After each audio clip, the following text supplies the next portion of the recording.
Welcome to our deep dive, everybody, into, this escalating conflict between Iran and Israel. Yeah. You shared that Dhruv Rathee YouTube video breaking it all down, and yeah, I mean, it feels like we're on a razor's edge. Missiles in the night sky, conflicting reports all over the place, and just, promises of retaliation. Yeah. I mean, where do we even begin? Well, I think starting with that October 1st attack on Israel is a pretty good place, right? Those images, those images of missiles streaking through the night sky. Yeah. Definitely attention-grabbing, to say the least. It's a stark reminder that this conflict has really moved into a new and quite frankly, dangerous phase. A turning point, almost. But I have to admit, I was surprised to learn that Iran's, direct involvement is a pretty recent development. Yeah. For years, their strategy was really more about these proxy wars, supporting groups like Hezbollah in Lebanon or the Houthis over in Yemen. So basically fighting their battles through, intermediaries. But now it seems they're stepping directly onto the battlefield. So, like with that massive missile and drone attack back in April, Drew's video mentioned it was potentially even bigger than this recent one in October. Yeah. But it kind of flew under the radar with everything else going on in the world at the time. Exactly. And we can't forget that April attack, it was a direct response to an Israeli airstrike in Syria, an airstrike that actually killed several Iranian officers. So Iran called it an act of revenge, but it also, I think, illustrates this dangerous tit-for-tat pattern. And this has really become a hallmark of this whole conflict. Tit for tat. I'm not sure I follow. Well, it's basically this endless cycle of attack and then retaliation. Each side justifying their actions, claiming it's a response to the other side's aggression. We see it all the time. Israel strikes Iranian targets in Syria, and then, bam, Iran retaliates with missile attacks on Israel, and so on and so on. A vicious cycle and incredibly difficult to break. It's like this cycle spinning faster and faster. Yeah. Makes you feel like we're teetering on the brink of something much, much larger. I'd say so. And that brings up, a crucial question. How far is each side willing to go? Israel, for example, they rely heavily on these sophisticated defense systems. Systems like Iron Dome, David Sling, and the Arrow system. Those names, they sound so futuristic. Can you tell us a bit more about them? Sure. They're basically multi-layered systems, and they're all designed to intercept incoming rockets and missiles. So think of it as like a high-tech shield protecting Israel from attacks from the air. Iron Dome, for instance, it's incredibly effective against short-range rockets. While David Sling, that one tackles the medium-range missiles, and then you have the Arrow system, which is specifically designed to intercept long-range ballistic missiles. Wow, that's seriously impressive. Yeah. With Drew's video, it also mentioned that these systems are, incredibly expensive to operate. Yeah, that's true. And that's actually where Iran sees an opportunity. Every single interception, it costs Israel millions of dollars. So Iran can essentially try to drain their resources, by just launching wave after wave of attacks, even if a lot of them are intercepted. So it almost feels deliberate, right? Like a war of attrition. I mean, there's that quote from the Iranian Foreign Ministry spokesperson suggesting that Israel should be grateful for the limited nature of this October attack. That's a statement that's open to interpretation for sure. Some might see it as a genuine warning, while others might say it's just, a propaganda tactic. But what's undeniable is the underlying message. And that is, Iran is trying to signal that they have the capability to inflict, far, far greater damage if they choose to. It's a chilling thought. But even if those attacks are intercepted, what about the people on the ground? You can't intercept the fear and trauma, right? You're absolutely right. It's easy to get so caught up in the technology, the military aspects, and all the political maneuvering that we forget about the human cost. The number of Palestinian casualties it's just staggering, and the displacement of people is absolutely heartbreaking. That's where Jonathan Glazer's statement of, that really hit me hard. For a Jewish filmmaker, especially one who won an Oscar for a film about the Holocaust, to speak out against using that historical tragedy to justify the suffering inflicted upon another group of people. That's powerful. And it's a reminder, I think, that we always need to be careful not to dehumanize our enemies. His words definitely add a profound ethical dimension to all of this. We can't just talk about missiles and defense systems. We have to acknowledge the human beings, the people caught in the crossfire. And also grapple with the complex reality, the fact that both sides have legitimate grievances. Both sides have suffered immensely. Speaking of complexities, I was really surprised by just how much power Hezbollah has in all of this. They're not a nation state, right? But they've managed to displace tens of thousands of Israelis and disrupt global trade through those Red Sea attacks. Absolutely. Hezbollah's influence in the region, it's really significant. They have a sophisticated military, a vast network of supporters, and a really deep understanding of the political landscape. They're a force to be reckoned with, that's for sure. And their actions have a huge impact on, well, on the dynamics of this whole conflict. It adds another layer of unpredictability, don't you think? I mean, how do you negotiate with a group that's not, a traditional nation state? It makes de-escalation so much harder. It does. And then to add to that complexity, there's also been this string of high-profile assassinations leading up to this October attack. And we're talking about key figures like Ismail Haniyeh, Ibrahim Akil, Hezbollah missile unit leader, Brigadier General Abbas Nilfarushan. And then culminating in the death of Hezbollah's leader, Hassan Nasrallah. Could that be a turning point, do you think? It's certainly possible. Nasrallah was a very charismatic and influential figure within Hezbollah, so his death is a major blow to the organization. How will they respond long term? That remains to be seen.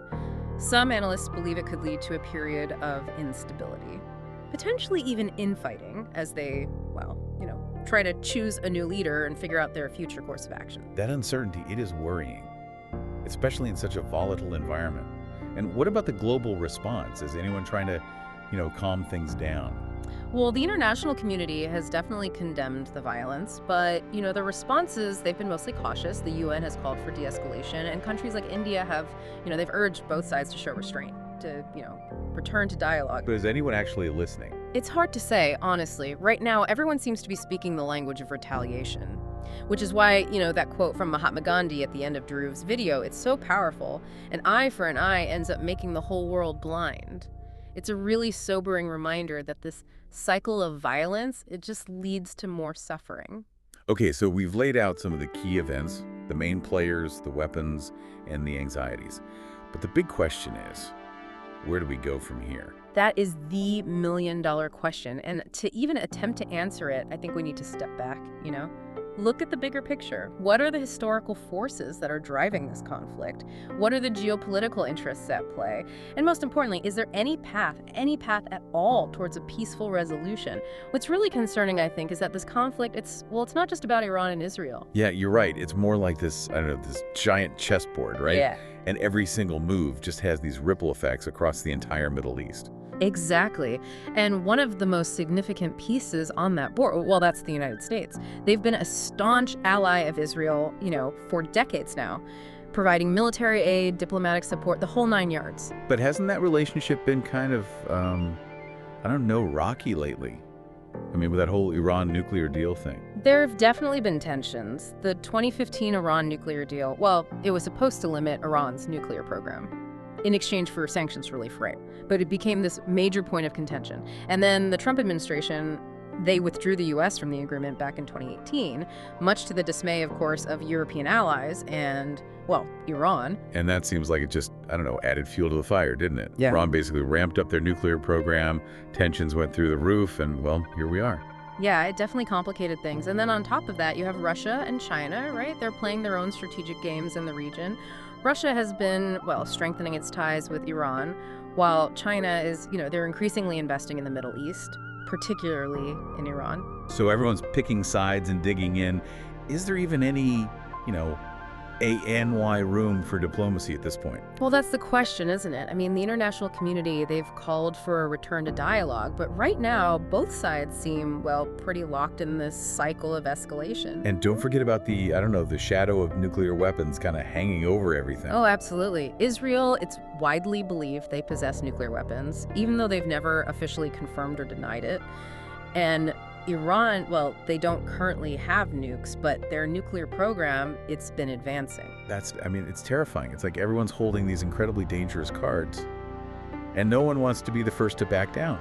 That's the real danger with this tit-for-tat dynamic, right? It creates this whole environment of mistrust and fear, where even the smallest miscalculation, it could have devastating consequences. So we've got this complex web of international alliances, the threat of, potential nuclear war, and this endless cycle of attacks. It feels pretty hopeless. It's certainly a challenging situation, no doubt.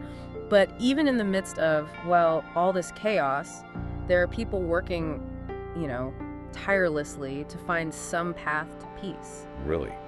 Who are these people, and what are they actually doing? There are all sorts of non-governmental organizations, NGOs for short, both within the region and internationally, and they're dedicated to, conflict resolution and peace building. So not governments or armies, but, just people trying to find common ground. Exactly. They work on the ground, building bridges between communities, facilitating dialogue, promoting understanding, all that good stuff. But how do you even begin to do that in a place where there's, well, so much pain and anger? It's not easy, that's for sure. It takes a ton of courage, patience, and you need a really deep belief in the possibility of change. A lot of these NGOs, they focus on something called Track 2 diplomacy. Track 2 diplomacy. I've never heard of that. It basically refers to, all the efforts to build peace and resolve conflict that happen, outside of those formal government channels. So it involves bringing together influential individuals from both sides, right? Could be community leaders, academics, religious figures, that sort of thing. And the idea is to get them to engage in dialogue, find common ground. So you kind of bypass all the, political posturing and get right to the heart of the matter. In a way, yes. The idea is that by fostering these personal connections and building trust, on an individual level, you can create this ripple effect that eventually influences, the broader political landscape. It's a powerful idea, but it sounds incredibly difficult. Can these small-scale efforts really make a difference? Especially when you've got, governments and armies clashing. Well, if you look at history, it shows us that change often starts at the grassroots level. Think about the civil rights movement in the US, right? Or the anti-apartheid struggle in South Africa. Those movements, they were driven by ordinary people who, they just refused to accept the status quo. So even in a conflict, as complex and entrenched as this one, individual actions can have an impact. Absolutely. Every act of courage, every voice raised for peace, every attempt to, to build understanding across these divides, all of it contributes to a shift in the collective consciousness. That's encouraging, I guess. Yeah. But realistically, what can WE do? We're sitting here, so far away. We're not diplomats or negotiators. Can we actually do anything to help bring about peace in the Middle East? We can definitely do more than just, sit back and watch from the sidelines. One thing we can all do is stay informed. It's easy to feel overwhelmed by all this complexity, but the more we understand, the better equipped we are to, to advocate for peaceful solutions. So stay informed. Okay, what else? What about donating to, to some of those NGOs you were talking about? That's a great idea. A lot of these organizations are doing, incredible work on the ground, but they need those donations to continue their efforts. Even a small contribution can make a real difference. Yeah. And we can use our voices, right, to, amplify that message of peace, talk to our friends and family about this conflict, share information online, contact our elected officials, and just express our support for those diplomatic solutions. Exactly. Remember, peace, it's not just the absence of war, right? It's this conscious choice that we all have to actively work towards. And that work, it starts with each of us. Okay, so we've talked about the complexities, the dangers of escalation, and those glimmers of hope offered by the people working for peace. But where do we go from here? Is there any way at all out of this, what feels like an endless cycle of violence? Well, that's what we're going to explore in the final part of our deep dive. We'll look at some potential paths towards a peaceful resolution. We'll examine, what it would actually take for both sides to lay down their arms and maybe, just maybe, build a future free from fear and violence. So we've talked about how complex this conflict is, right? The dangers of things escalating even further. And, but those glimmers of hope, those people working towards peace. But the big question, where do we go from here? Is a peaceful resolution, is that even possible at this point? Well, it's definitely not going to be easy, but I wouldn't say it's impossible. If we look back at history, it shows us that even the most intractable conflicts, they can be resolved through diplomacy, through dialogue. It's possible. I really hope you're right. But what would that even look like? What are the first steps towards peace in this particular conflict? I think it would require, a fundamental shift in mindset, right, from both sides. A move away from this zero-sum game that's been dominating this conflict for so long. Zero-sum game. Not sure I'm familiar with that term. Sure. It basically means that, one side's gain is automatically the other side's loss. So it creates this mentality where compromise is seen as weakness and any concession, is seen as a defeat. Ah, I see. So breaking free from that mindset, that would be crucial. But how do you do that when both sides have been so deeply entrenched in this conflict for, well, I mean, for so long? It would take, well, a willingness to see peace not as as a victory for one side and a defeat for the other, but as a win-win, a scenario that actually benefits everyone involved. Okay, that sounds good read in theory. But in a region where there's, I mean, so much mistrust, how do you even get both sides to, to just sit down at the table?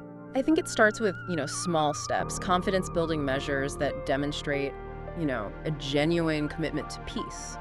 For example, both sides could agree to, a ceasefire, a halt to all military operations. Yeah, I mean, that would definitely de-escalate things for sure. Yeah. But what about actually addressing the underlying issues, the things that are fueling this conflict? Well, that would be the next step, negotiations. They would need to address, things like land rights, security concerns, and of course, the status of Jerusalem. Oof, those are some pretty weighty topics. And I imagine there would be a lot of resistance. Yeah.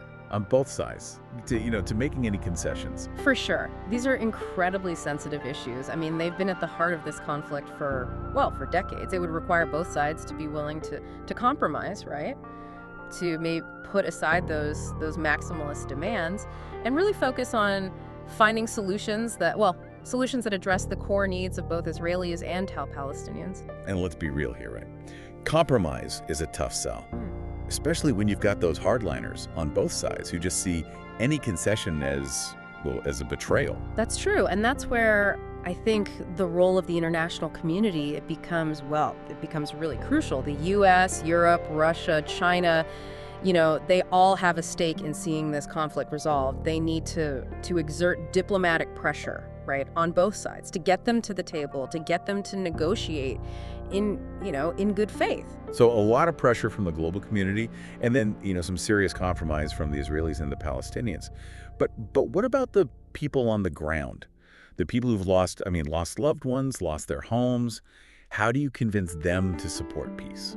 And that's where those grassroots peace-building efforts that we talked about earlier, that's where they become so important. It's about fostering that dialogue and understanding, but at the community level, bringing together those ordinary Israelis and Palestinians, people who might otherwise, they might never even interact. So creating those personal connections, building empathy and trust, it sounds like a long shot, but I guess, it's got to be worth a try. It is. Remember, peace, it's not just, something that happens at the government level. It's something that needs to be built from the ground up. Okay. So we've got a ceasefire, negotiations, compromise, grassroots peace building. That's a lot of moving parts. Yeah. Do you really think is it actually possible to pull all of that off? Like I said, it's not going to be easy. It'll take immense effort, commitment, and a shared belief. A belief in the possibility of peace. But I refuse to believe that it's impossible. I think that's the key takeaway here, isn't it? We can't give in to despair or cynicism. Yeah. We have to hold on to that belief that peace is possible, even when things feel, incredibly bleak. Exactly. And that's where you come in, right? The listener, staying informed, engaging in meaningful conversations, advocating for peaceful solutions. These are all actions that, they all contribute to a more peaceful world. Well, this deep dive, it's definitely taken us on a journey, hasn't it? We've explored, the historical roots of this conflict, the key players, the dangers if things escalate, those glimmers of hope. It's been, complex, and at times, I'll be honest, it's been overwhelming. But I do feel like I have a better understanding now of what's really at stake. And that understanding, it's crucial, because the choices we make, the choices we make today, they're going to shape the future of this region and the world. So keep learning, keep asking those questions, and keep working for peace. And that brings us to the end of our deep dive. We hope you found it, informative and thought-provoking. We encourage you to keep exploring this topic, to seek out diverse perspectives and to engage in those meaningful conversations about peace and justice. Remember, this was just the beginning. There's always more to learn.